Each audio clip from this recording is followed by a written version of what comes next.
हिसार लोकसभा क्षेत्र से जेजेपी प्रत्याशी नैना चौटाला ने सोमवार को नामांकन के आखिरी दिन पर्चा दाखिल किया। नामांकन के दौरान पूर्व उप मुख्यमंत्री दुष्यंत चौटाला, अजय चौटाला व दिग्विजय चौटाला भी साथ रहे। नामांकन के बाद नैना चौटाला ने क्रांतिमान पार्क के पास जनसभा संबोधित की और शहर में रोड शो भी किया। इस दौरान अजय चौटाला ने पत्रकारों से बातचीत करते हुए कहा, माहौल तो प्रदेश की जनता ने तय करना है। प्रजातंत्र में चुनाव लड़ने वाला हर एक उम्मीदवार यही उम्मीद करके चुनाव लड़ता है कि वे जीतेगा। विधायक जोगीराम सिहाग द्वारा पार्टी के खिलाफ बगावत करने के मामले को लेकर अजय चौटाला ने कहा कि जो बगावत करेगा उसके खिलाफ एक्शन लेंगे। प्रक्रिया भी शुरू हो चुकी है और जल्द ही चुनाव से पहले एक्शन लिया जाएगा। जांच को लेकर अजय चौटाला ने कहा कि रोका किसने है, फाइल उनके पास है, कानून उनके पास है। रोज रोज अखबारों में बयान देकर क्या साबित करना चाहते हैं। अजय चौटाला ने कहा कि हमने जिन टर्म एंड कंडीशन को लेकर बीजेपी से गठबंधन किया था उनमें से 90% कार्यों को पूरा करवाने का काम किया गया है। चुनावी प्रक्रिया है जो सबको पूरी करनी होती है, आज हमने भी पूरी की है।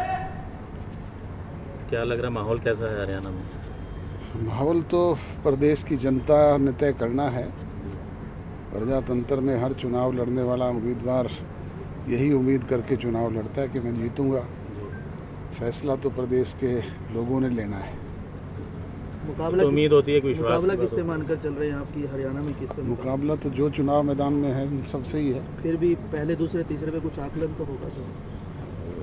आकलन करना आपका काम है, आप करें। आपने उम्मीद की बात करी, विश्वास कितना है? विश्वास है तभी चुनाव मैदान में है ना। सब जोगीराम ने बगावत की है, उस पर क्या कहेंगे? बगावत जो करेगा उसके खिलाफ एक्शन लेंगे। कब तक उम्मीद करें?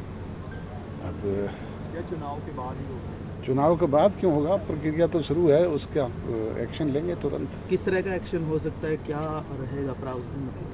भाई किसी भी पॉलिटिकल पार्टी का आदमी दूसरे का स्टेज शेयर नहीं कर सकता राजनीतिक दल में। जी, कोई फिलहाल नोटिस वगैरह भेजा है कोई ऐसा? भेजेंगे नोटिस, बताया ना सर। अब की बार 400 पार बीजेपी कह रही है, 10 की 10 कह रही है, क्या रहेगा? 75 पार का नारा भी लगाया था, क्या स्थिति रही थी।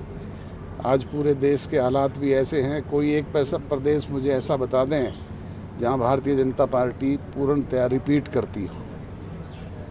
कुछ केस रीओपन करने की बातें सामने आ रही है सर, और एफिडेविट्स भी दिए जा रहे हैं, तो क्या ये दबाव की राजनीति? रोका किसने है, मेरी समझ में ये बात नहीं आती।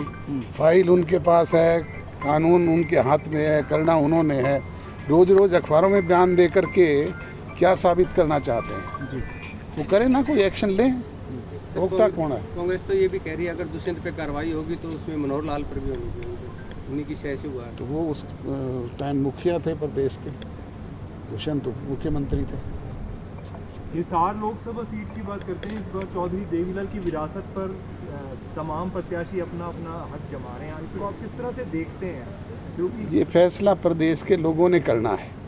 पहले भी चुनाव में लोग फैसला कर चुके कि विरासत किसके पास है। सर, पार्टी की बात ये भी आई थी, दोबारा एक बार शामिल होने की भी बात आई थी कि अगर बुलावा आता है तो मतलब शामिल हो सकते हैं इन्हें लोगों की तरफ, जो परिवार में एक परिवार हो सकता है तो उसको, लेकिन आगे नहीं। मैंने कभी ये नहीं कहा कि हम शामिल हो सकते हैं। हमने जब पार्टी से निष्कासित किया था तब भी मैंने यही कहा था कि हम इस तरह के हालात पैदा कर देंगे कि चौटाला साहब अपने फैसले पर रीथिंक करें। अब रीथिंक दोनों को करना है। तो क्या लग नहीं रहा कि मतलब इस तरीके से अगर एक ही परिवार के अलग अलग धड़े हो गए हैं तो नुकसान कहीं ना कहीं परिवार का ही हो रहा है? पहले भी परिवार में इस तरीके से चुनाव लड़े जाते रहे। चौटाला साहब और रणजीत सिंह चुनाव मैदान में आमने सामने थे, अभय सिंह चौटाला और रणजीत सिंह आमने सामने थे, मैं और केवी सिंह आमने सामने थे, केवी सिंह और नैना आमने सामने थे, मेरे सामने रवि भी चुनाव लड़ चुका है। तो ये तो चलता रहता है। जजपा के इस बार चुनावी मुद्दे क्या रहेंगे? क्योंकि 4.5 साल की सरकार आपके पास भी थी, आप उनके सहयोगी रहे थे, तो आपको लगता है विकास के मुद्दे पर भी? हमने जिन टर्म एंड कंडीशंस पे गठबंधन किया था, हमने 90% उनमें से पूरे करवाने का काम किया और बाकायदा कानूनी तौर पे किया। एक बात जो हमारी अधूरी रह गई, 5100 रुपये पेंशन की, उसी मामले को लेकर के ये गठजोड़ टूटा।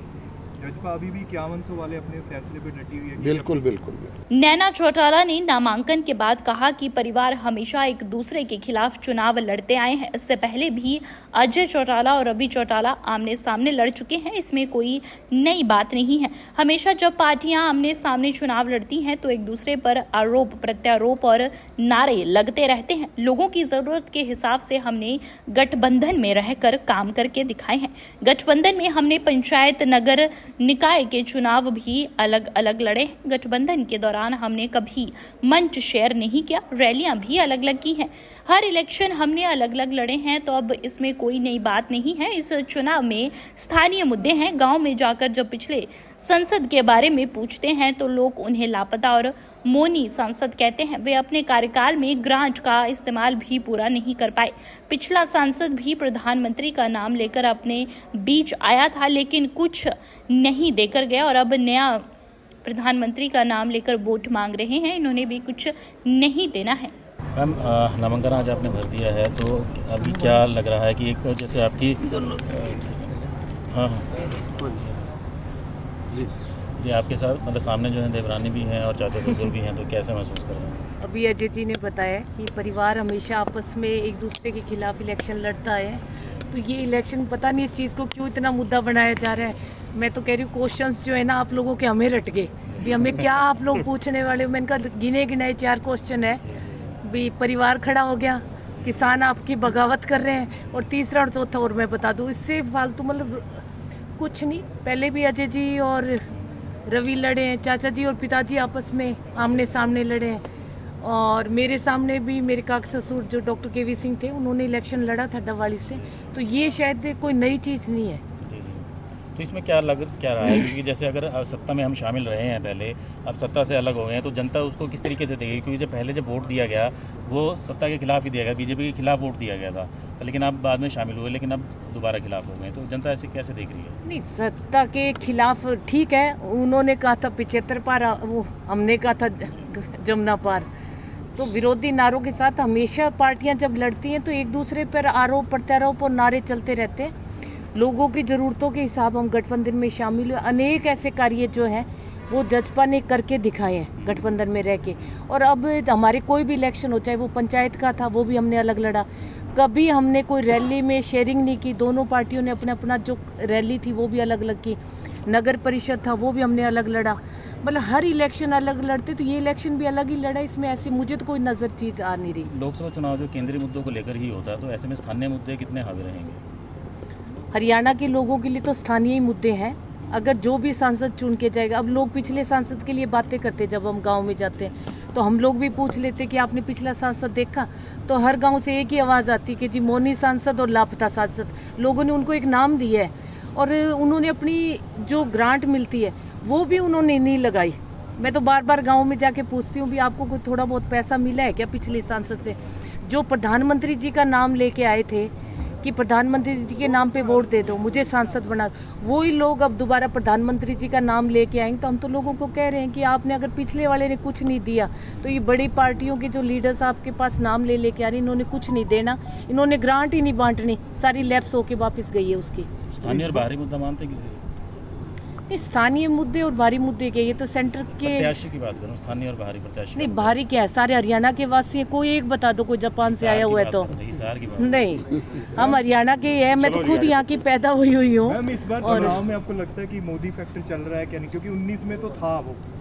इस बार आपको लगता है क्योंकि हरियाणा के लोकल मुद्दे खूब उठ रहे हैं, आपको लगता है कि इस बार मोदी? इस बार कोई मोदी फैक्टर नहीं चल रहा। हम लोगों के बीच में हर गांव, हर शहर और हर गली कूचे घूमे हैं, तो जो 2019 में लहर थी ना, वो इस बार लहर नहीं है। Thank you.